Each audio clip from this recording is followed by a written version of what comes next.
You've got a few years experience under your belt, and perhaps you, as an experienced developer, have shipped a title or two already. This industry is going through a place where even you might actually find yourself in a position where you have no job because you've been made redundant, or you have find it incredibly difficult to find a job right now, and you're kind of losing hope at this point because you've been applying everywhere and nobody is actually giving you an opportunity. So I want to talk about some of the things that you can do perhaps to change your perspective a little bit and give you hope that there is things out there that you can do in order to get that job. So my promise to you in this video is that we will cover the following. We'll talk about portfolio optimization at a pro level. We'll talk about leveraging your past experience, networking at a deeper level, and upskilling to land bigger and better opportunities. So if this sounds interesting to you, let's get to it. Okay, welcome to episode 2 of Career Opportunities in Games, where I try to help you guys out as much as possible, as the industry is in a really shaky place, to hopefully get you guys unstuck and moving towards getting that next job, that future job, that better job. I feel incredibly blessed that I'm in this position where I am a business owner on one side with Proxima and the games industry, and having my own studio. I'm also a YouTuber, but I'm also a consultant on animation and game studios, animation directing. So because I have these three perspectives, I can pull from each one of them and hopefully tell you guys what is better when it comes to leverage for you to get that job. So this is definitely aimed for all those at a mid-level that perhaps have shipped a few titles. And now you're thinking, how can I actually better present myself, especially if you spend years working on a place that you've been used to with a team that you've been used to. And there's a lot of studios out there that have closed that are that way. So how can I actually reinvent myself in a way that basically gives me the most bang for buck? This video is for you. Now, before we go ahead, I want to basically tell you guys a little bit about learn.harveynewman.com, which is my website when it comes to teaching. Now, this is not only teaching for all those coming new to animation or game development, this goes for all levels. I have coaching, which basically helps you one-on-one. So anybody out there watching this video that feels incredibly stuck, frustrated, the coaching is there for you, and you can go as hard as 1 hour of coaching, but you can also go a week or a month if you actually want to work on your portfolio and your pieces. And then there's also an upcoming workshop that is going to happen next month in May, that it's open for new students right now. That's going to be about a month of hard work. And on the last workshop, I had students that were new to the industry, but I also had a student that had 15 plus years experience, and basically it kind of like gave him reinforcement that he was on the right path and that he was doing the right things. And sometimes that's all you need, a nudge in the right direction, and basically somebody telling you more or less where you should go. So if this proves useful to you, then consider going over to learn.harveynewman.com so you can learn more. And if you're interested, I look forward to work with you. Now, let's talk with optimizing your portfolio with your shipped projects. Okay, so the very first thing that you should do, and this might sound obvious, is to put all the best work that you've done, the best reviewed titles, the best AAA titles that you've made over the years that you've been around, basically top left, right, and center of your show reel. I have known a lot of animators, developers out there that, because I think we are humble by nature and we don't like to show off very much, game development is something that basically happens on the background by default. So we're not used to basically have the stardom or be like, the main people. In this case, 100% make sure that you brag about the work that you've done in the best way possible, so people understand that you had a big impact or an impact on the project in the thing that you were doing. Now, the second thing that I should say here when it comes to a portfolio is that you need to emphasize teamwork. And this is a big one and something that I've learned over the years, because what happens is that when you showcase how you collaborated with others and how you overcame certain challenges, all of a sudden any developer that is looking to hire is looking at your career and your path and the games that you worked on, and we can relate to the things that you've been through.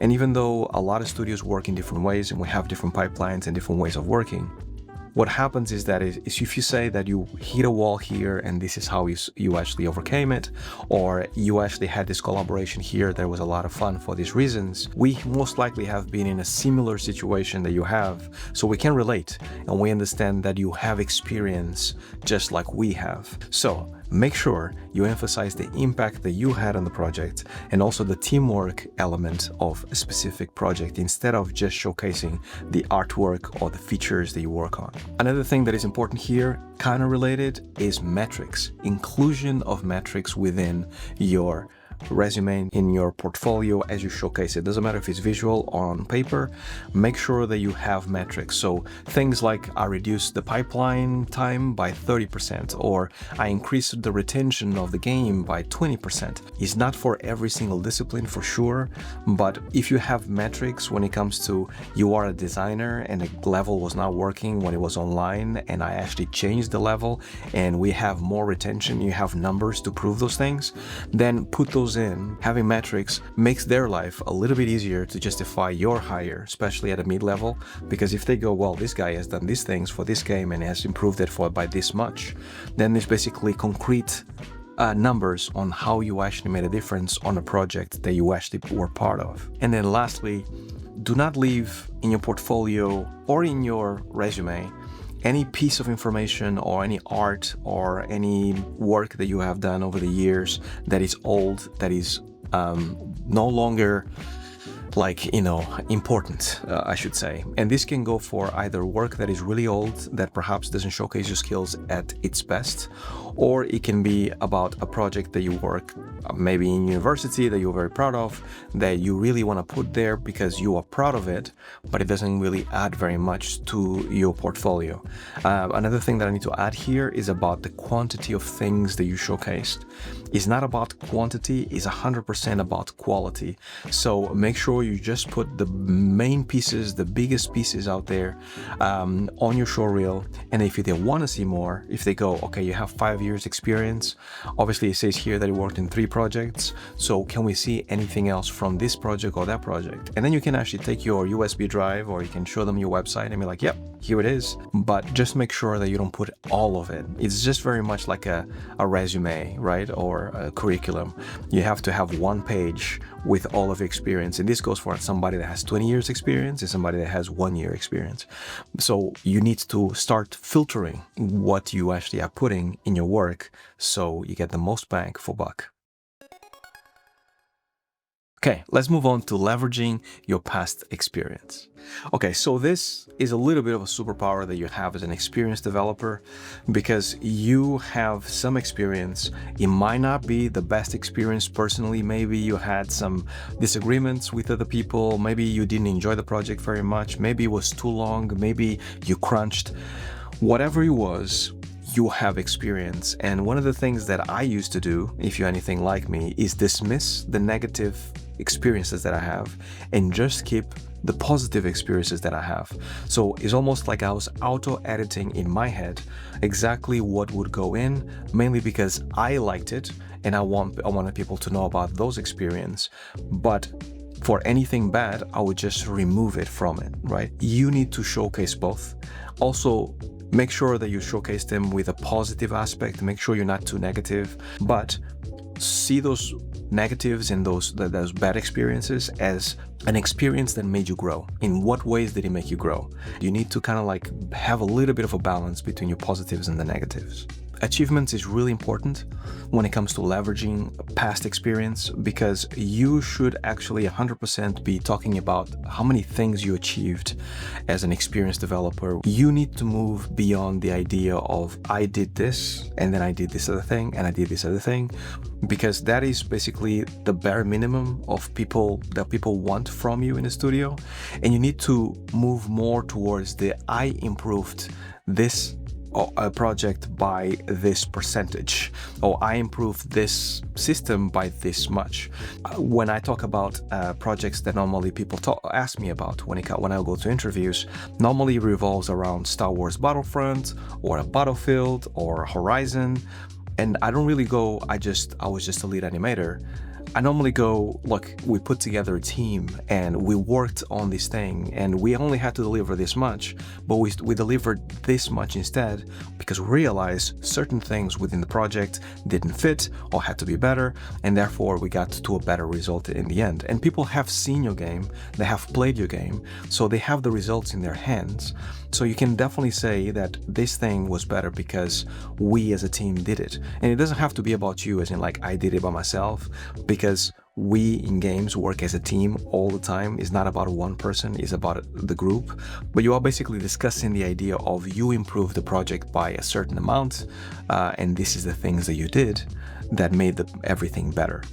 There is nothing worse when you read a resume than to read the same 5 lines that most people add when it comes to, I am passionate, I will love to join your studio, please have a look at it, nothing will make me happier, and that's about it. That's normally what people say.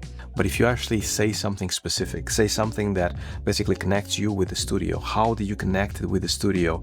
How does your experience benefit the studio, and how do you see it influencing the studio in any ways, right? Like, you know, some of the past experiences that you had that basically allows you to be a better fit for the studio. You need to basically craft it in a way that showcases your experience and showcases what you can bring to a studio that is now looking for somebody with experience. And lastly here, when it comes to leveraging your past experience, when you showcase your work, 100% put your main pieces should be one of the last pieces. There should be no question that what they're seeing right now is basically based off the last game that you shipped or the last few games that you shipped, and that's the best work that you've done. But it should showcase progression in a way that this I've done 3 years ago and this I've done a year ago. So people should be able to see how much you improved. Same thing with your CV, with your resume. You should also have like this natural progression. You went from a junior to an entry level to a senior animator, and maybe you actually led a team or led a project or led a section. So make sure that progression is shown in every single part of your work as you present it to studios. Now let's jump to networking and job hunting. So the very first thing that I have to say here is for you to tap the hidden marketplace. And what do I mean by hidden marketplace? Let your existing contacts know that you're available, you are in the market, and you are looking for a job. Because people underestimate a lot of the time how connected and how tight the games industry is. I know that it can be incredibly challenging for people out there, and I know that there's people with certain personalities, but for the vast majority of people working in the games industry, it's unity all the time. Everybody's feeling the pinch, everybody wants to help each other. So that is basically the games industry in a nutshell, and you should leverage it by basically contacting anybody that worked with you, that you enjoyed working with, that you know they would vouch for you. Get in touch with them and tell them, look, I'm really in a pinch here. I don't have a job. I need to get another job within the next month, the next 3 months, next 6 months. Can you help me out? Can you put me in contact with somebody? If you tap into that hidden job market, I'm pretty sure the more people will make noise about you and your skills because you work with many people, the more companies would want to hire you because they will know that you're the right person for the job. Now, point 3 on the networking and job hunting section here is to attend more events. And I know that this is counterintuitive because you are already looking for a job, and obviously things are tight, most likely money-wise, so only do it if you can. And the reason why I'm saying this is because there's like every single company is going to be at either GDC or Gamescom. Most companies are there to normally present or talk to others, but also other developers are there to basically meet up with other developers. People seeing you face to face immediately will give them a much better sense of what you're looking for, what you need. And sometimes the leads and the directors and the heads of the studio normally go to these events as well. And what happens through this synergy that is happening right now in these events that, you know, it's kind of manic, is that sometimes you actually get that job even before you know it, because you've been in the place talking to the right people, and then you actually end up in a either after party or something, talking with the boss of a company that actually needs an animator or needs an artist or needs an engineer. And now they're saying, well, you're an engineer, what have you done before? I've done this, this, and the other. Oh, you sound great. Why don't you actually come over to our office next week so we can talk about it? 100% make sure you go to those events because they help you a ton. Now, lastly, you are now experienced, you have a few titles under your belt. So I think it's time for you to start creating your own brand. By this, I mean maybe start a blog, a website, maybe start posting online. And the idea is that you start bringing people to you because of the achievements that you had. Maybe it's players that actually played your game. Maybe it's other artists or animators or engineers that want to learn from you because your game was so good. I know many artists on Twitter that are thriving right now that worked on certain things. They either a VFX artist that worked on, I don't know, Unity, and they have lots of following, or maybe an artist that's worked on a specific game like Cuphead, and therefore they actually have a following and they want to know how they do it.